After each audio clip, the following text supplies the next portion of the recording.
It's condensation. It's 5:15 in the morning, and I'm getting ready to take off to go do the Morgan City Triathlon. See, I slipped up on my words. That's when you know it's early in the morning. But this is round two. I did the Wool Market Duathlon yesterday. 20.6 mile per hour average on the bike is awesome. And one other factor that I forgot to obviously mention was that I passed up like 15 or 20 people, and a few of those people were people with wheel covers on the bike, and no one passed me. So I was definitely going at a premier pace.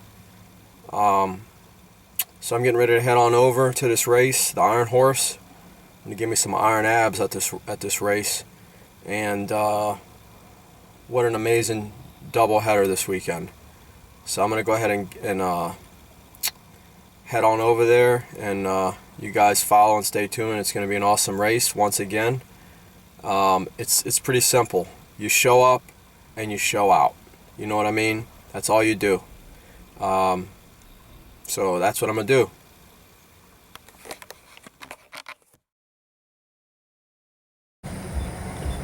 About 15 minutes till transition closes. The race is gonna start at 7:30. And I'm getting ready to rough this race up, man. I am absolutely just stoked and pumped for this, man. Gonna give me some iron abs at this Ironhorse Triathlon. Using my aero helmet. Evans aero helmet has let me use it today. We are gonna push the pedal to the metal. I'll be back. On the way back, there was this guy, he was 37. He passed me up. Then I passed him up. I didn't, you know, it's funny, when someone passes you up, either you could take it personally, or you could simply, there's some kind of unconscious motivation that kind of pushes you to try and pick up your pace a little bit, so that way you don't get embarrassed. At least that's my mindset, you know. Not all the time. Sometimes a guy will pass you and he just blows by you and you can't even come close to catching him. But other people, they're going just a little faster than you. And sometimes they'll use you as a motivation or like a rabbit to chase after. So he passed me and I passed him up, but I wasn't thinking about passing him up. I was just thinking about, you know, staying low, changing my gears, and then lo and behold, I saw his wheel and I just passed him.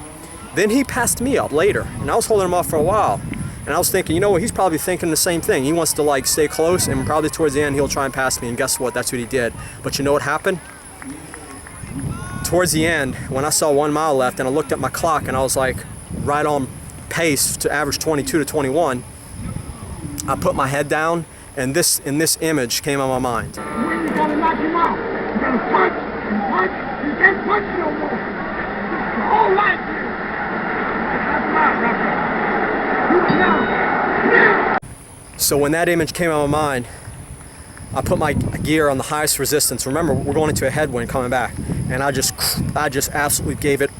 I was listening to Tony's voice, like him just saying that, you know, over and over in my head, you know, like now, you know, now's the time to give it all you got until you can't go anymore. And I passed up like 3 people on the way in. I even said on your left.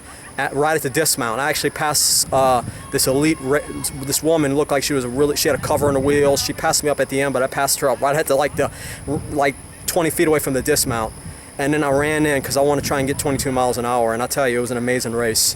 Awesome race. My bike time was 20.1 miles an hour, and then my swim time was 9:12. The swim was, I knew I was swimming fast, and 9:12 was definitely a new record for me. Actually, I crushed my previous best in the 400 swim. I felt so good in that.